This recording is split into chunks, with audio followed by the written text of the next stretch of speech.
Alors retournons maintenant à nos sélecteurs. Alors jusqu'à présent, nous n'avons manipulé que des sélecteurs que l'on appelle sélecteurs simples, car ils correspondent en fait à des éléments HTML, comme par exemple ici H2, et des éléments HTML donc qui n'ont pas d'attributs.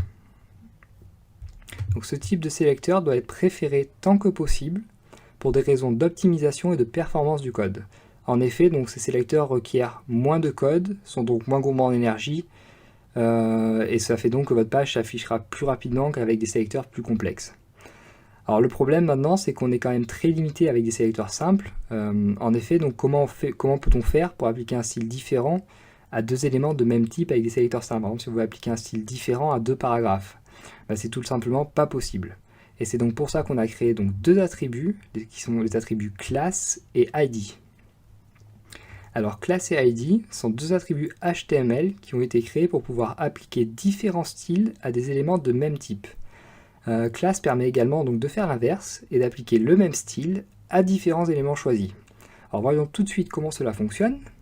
Alors premièrement, on se place dans la balise ouvrante d'un élément HTML. Donc par exemple, si je me place dans la balise ouvrante de mon premier paragraphe ici, donc, et j'écris donc par exemple mon attribut class, ensuite égale donc une valeur, comme pour tout attribut. Alors on peut choisir n'importe quelle valeur, le tout étant qu'elle ait du sens pour nous. Donc par exemple, pour le premier paragraphe, je peux choisir comme valeur, par exemple, premier P, donc pour premier paragraphe. Donc ça sera très bien. Ensuite, donc, on retourne sur notre fichier CSS, et cette fois-ci, on va devoir commencer notre déclaration par un point. Alors, à chaque fois qu'on utilisera l'attribut class, il faudra utiliser un point au début de notre déclaration dans notre fichier CSS. Après le point, donc, on écrit la valeur de notre attribut, donc ici c'est premier P, et ensuite on écrit notre déclaration, donc comme on a l'habitude, tout simplement. Par exemple, si je veux encore une fois changer la couleur, color, et on va mettre du jaune cette fois-ci, yellow. Et donc vous voyez que cette fois-ci, il n'y a que mon premier paragraphe, donc qui est en jaune. Donc ce paragraphe-là maintenant possède un style bien à lui. Alors voyons maintenant comment ça fonctionne avec l'attribut id. Donc je vous ai dit qu'il y avait class et id. Donc on va commencer par faire la même chose, à savoir donc se placer dans la balise ouvrante d'un élément, par exemple le deuxième paragraphe d'en dessous, et on va écrire l'attribut id avec la valeur donc que l'on souhaite. Par exemple ici je vais écrire deuxième P. Alors essayez de ne pas mettre de caractère spécial ni d'accent quand vous écrivez des choses comme ça. D'ailleurs, comme lorsque vous enregistrez un fichier ou quoi, je vous avais dit déjà de ne pas mettre d'espace. N'écrivez pas non plus donc, de caractères spéciaux ni d'accent, restez très simple.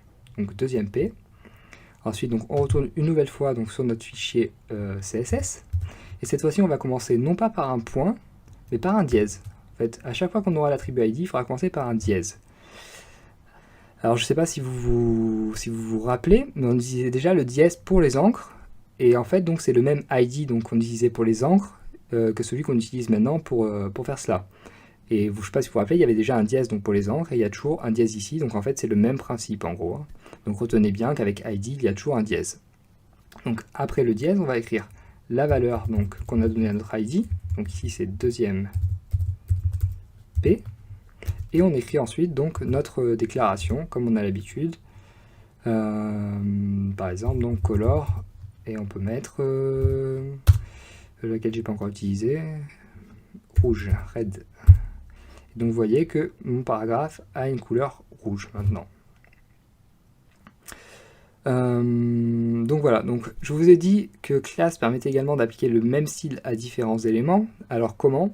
Tout simplement en attribuant la même valeur à deux attributs class différents, et donc les éléments ciblés hériteront du même style. Alors comment ça marche en pratique? Donc ici par exemple, si je récupère ma valeur class avec ma valeur premier P, donc je copie, et si je colle ça par exemple dans l'élément li donc de ma première liste, voilà, vous voyez maintenant donc que mon premier élément, donc l'élément fraise, a le même style que mon paragraphe, donc jaune. Ce qui est normal puisqu'en fait donc, ces deux classes font référence donc, au même style ici, à la même déclaration. Donc ici on a du jaune et du jaune. Donc en fait c'est tout simple. Alors vous devez peut-être vous demander donc pourquoi avoir créé class et id et pas que class dans ce cas. Alors en fait il y a une différence entre class et id, une seule différence, c'est qu'un ID en fait, avec une valeur précise, ne doit être utilisé qu'une seule fois par page. Rappelez-vous en effet donc des encres, imaginez qu'on ait deux ID identiques, alors dans ce cas je vous demande où l'encre ramènerait-elle. Ça poserait donc des problèmes de code évidemment, puisque en fait l'encre ramènerait à deux endroits différents, donc on ne saurait pas. Et ID sera donc préféré pour les éléments uniques dans la page web, comme un logo par exemple. Donc vous utilisez un ID avec une valeur précise qu'une seule fois dans la page. Alors cependant, donc on est encore toujours un petit peu limité au niveau de nos sélecteurs, car on peut appliquer de style qu'à du contenu possédant des balises pour le moment. En effet, on ne peut pas pour le moment appliquer du style à un mot, par exemple au mot autre, donc autre donc plutôt au mot titre, donc de mon titre H3. On ne sait pas le faire pour le moment. Et donc c'est pour remédier à ce problème que l'on a créé deux nouveaux éléments HTML qui n'ont aucune valeur sémantique, mais qui servent seulement de conteneurs. Ces éléments sont donc les éléments div et span. Alors attention, comme je viens de le dire, div et span n'ont pas de valeur sémantique, ce qui va en fait à l'encontre même du rôle du HTML. Donc ce sont donc des éléments à n'utiliser que si vous n'avez pas d'autre choix.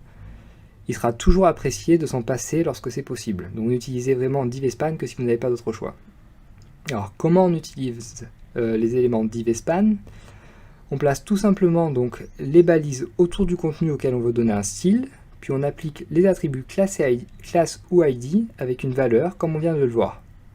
Alors par exemple si on le fait autour de titre, par exemple, je vais utiliser l'attribut donc span, l'élément span pardon, span classe par exemple égale mot titre en valeur on va mettre, donc mot titre, ça fait beaucoup de T, hop, voilà, donc on n'oublie pas les guillemets des deux côtés, sinon ça peut pas marcher. Et donc ensuite on retourne sur notre feuille CSS, un point, la valeur donc qui est mot titre, on ouvre donc les crochets, et on va mettre par exemple donc color, il reste quoi comme color, purple, donc violet. Et donc vous voyez que j'ai mal fait les choses apparemment, parce qu'il n'y a pas... Ah oui, évidemment, j'ai oublié de fermer la balise, ça peut pas marcher. Donc on ferme de l'autre côté du titre, et donc vous voyez que seul le mot titre maintenant est en violet. Autant pour moi, c'était mon erreur. Alors, comme vous vous en doutez, il y a également une différence donc, entre les éléments, les deux éléments span et div. En effet, donc l'un est de type bloc et l'autre de type inline. Et on va voir tout de suite ce que cela signifie. En HTML, tout élément est soit un élément de type bloc, soit un élément de type inline. En l'occurrence, ici, div est un élément de type bloc, tandis que span est un élément de type inline. Alors, quelles sont les différences entre les éléments de type bloc et les éléments de type inline? Alors, les éléments de type bloc commencent tous sur une nouvelle ligne, c'est-à-dire qu'il y a un retour à la ligne d'effectuer à chaque fois qu'on utilise un élément de type bloc. Les éléments de type bloc occupent toute la largeur disponible et peuvent être imbriqués les uns dans les autres et peuvent également contenir des éléments de type inline. Maintenant, les éléments de type inline ne commencent pas sur une nouvelle ligne, mais s'insèrent donc dans la ligne actuelle, occupent seulement la largeur nécessaire et peuvent contenir d'autres éléments de type inline, mais ne peuvent pas contenir des éléments de type bloc. Alors, voyons tout de suite quelques exemples d'éléments de type inline ou bloc afin que ce soit plus clair pour vous. Donc par exemple, l'élément P est un élément de type bloc. On a déjà dit qu'à chaque fois qu'on utilisait un élément P, on avait un retour à la ligne. Les éléments EM, strong et mark sont des éléments de type inline. On a bien vu que lorsqu'on utilisait les balises EM, strong ou mark à l'intérieur d'un élément P, il n'y avait pas de retour à la ligne. Les éléments H1, H2, H3 sont des éléments de type bloc. Ensuite, on a les éléments header, article et footer qu'on n'a pas encore vu mais qui sont des éléments structurels du HTML5 et qu'on va voir donc dans la suite du cours qui sont des éléments de type bloc. OL, UL et DL, donc les éléments de type list sont également des éléments de type bloc. L'élément table aussi, donc l'élément tableau. Et les éléments A, donc pour le lien, et IMG pour image, sont des éléments de type inline. Donc je vous donne ces quelques éléments en tant qu'exemple, sachant que c'est les éléments les plus utilisés. Si vous êtes curieux, n'hésitez pas à vous renseigner, à voir les autres éléments, mais de toute façon, on va les apprendre au fur et à mesure dans la suite du cours. Alors, la distinction entre éléments de type bloc et inline doit peut-être vous paraître un petit peu floue pour le moment. C'est tout à fait normal, je pense, à votre niveau, mais faites l'effort donc de retenir les différences entre ces types d'éléments, car cela va être tout à fait crucial en fait dans la suite pour mettre en forme des pages web et notamment pour arranger la disposition des différents éléments. Alors, restons encore un peu donc dans ce monde merveilleux des sélecteurs et nous allons donc maintenant voir ensemble quelques sélecteurs avancés. Alors, les sélecteurs avancés sont véritablement, on peut dire, ce qui fait la force du CSS, car en effet, on va pouvoir cibler des contenus très précisément. Alors, tout d'abord, il est possible de sélectionner tous les éléments donc d'une page grâce au sélecteur universel étoile. Donc si vous utilisez étoile donc, comme sélecteur dans une page CSS, vous pouvez cibler tous les éléments et appliquer un style à tous les éléments d'une page. Si vous voulez appliquer un style aux éléments A et B, par exemple un élément de type paragraphe et un élément H2, vous n'aurez qu'à écrire A, B, donc P, H2 par exemple. Et ensuite votre déclaration CSS. Maintenant si vous voulez sélectionner donc, et appliquer un style à un élément B contenu dans un élément A, vous devrez écrire tout simplement AB, donc le nom des deux éléments l'un après l'autre, avec l'élément conteneur tout d'abord et l'élément contenu en second. Donc pour sélectionner maintenant le premier élément B suivant un élément A, vous écrirez A plus B. Pour sélectionner tous les éléments C possédant un attribut en particulier, vous écrirez C et attribut entre crochets. Pour sélectionner tous les éléments D possédant un attribut en particulier et une valeur exactement, vous écrirez D et entre crochets attribut égale valeur. Enfin, pour sélectionner tous les éléments E possédant un attribut en particulier et une valeur, vous écrirez E et entre crochets attribut étoile égale valeur. Alors, ce ne sont que quelques-uns des sélecteurs avancés qui existent. En effet, il en existe beaucoup plus et certains qui sont beaucoup plus performants. Je ne vous ai présenté ici donc que les sélecteurs les plus utilisés et les plus connus. Si ce sujet vous intéresse, si vous êtes curieux, n'hésitez pas à aller notamment sur le site du W3C, donc qui répertorie tous les sélecteurs HTML existants. Donc pour le moment, retenez juste donc que ces sélecteurs existent. Alors, je ne vais pas vous demander de les apprendre tous par cœur, hein, mais retenez qu'ils existent et que vous pouvez vous en servir au besoin et qui peuvent donc être un très très gros atout donc, pour la présentation de vos pages. Et donc j'aimerais terminer cette introduction au CSS en vous parlant de la notion d'héritage. Alors on dit que les éléments HTML héritent des classes de leurs parents, et c'est d'ailleurs pour ça que le CSS s'appelle Cascading Style Sheet, donc feuille de style en cascade, c'est de là que vient le nom cascade. Alors cela veut dire en fait que par exemple si vous appliquez un style à l'élément, disons, à l'élément body d'une page HTML, tous les éléments contenus dans l'élément body, donc par exemple les éléments H1, H2 ou P que vous aurez mis, vont hériter donc des styles de l'élément body.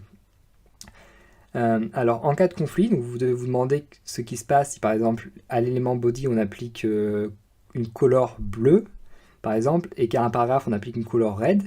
Comment ça va se passer, car en fait les deux styles vont rentrer en conflit. Donc en cas de conflit, en fait le style le plus proche de l'élément en question va être appliqué. Donc pour le paragraphe en question, par exemple, ce sera donc le color red qui est attaché à l'élément P. Alors on peut illustrer ça tout de suite avec un exemple, donc en reprenant donc notre éditeur de texte ou JSBean, donc moi je vais utiliser JSBean. Donc je peux appliquer un style à mon body, donc body. Par exemple si je veux faire color gray, donc couleur grise. Donc vous voyez bien que tout s'est mis en gris, sauf les paragraphes, en fait, il y avait déjà un style. Car en effet, donc là, le style est plus proche donc, du paragraphe que le style body. Donc lorsqu'il y a un conflit, en fait, c'est le style le plus proche donc, de l'élément en question qui est appliqué. Le style le plus proche du contenu en question qui est appliqué. Donc c'est tout simple. Donc retenez bien cette notion d'héritage qui est vraiment cruciale donc, dans la compréhension du langage CSS. Donc voilà pour notre introduction qui se termine ici, et donc je vous donne rendez-vous pour un prochain cours, donc pour la partie 2 de notre cours complet sur HTML et CSS. D'ici là, apprenez bien, et à la prochaine.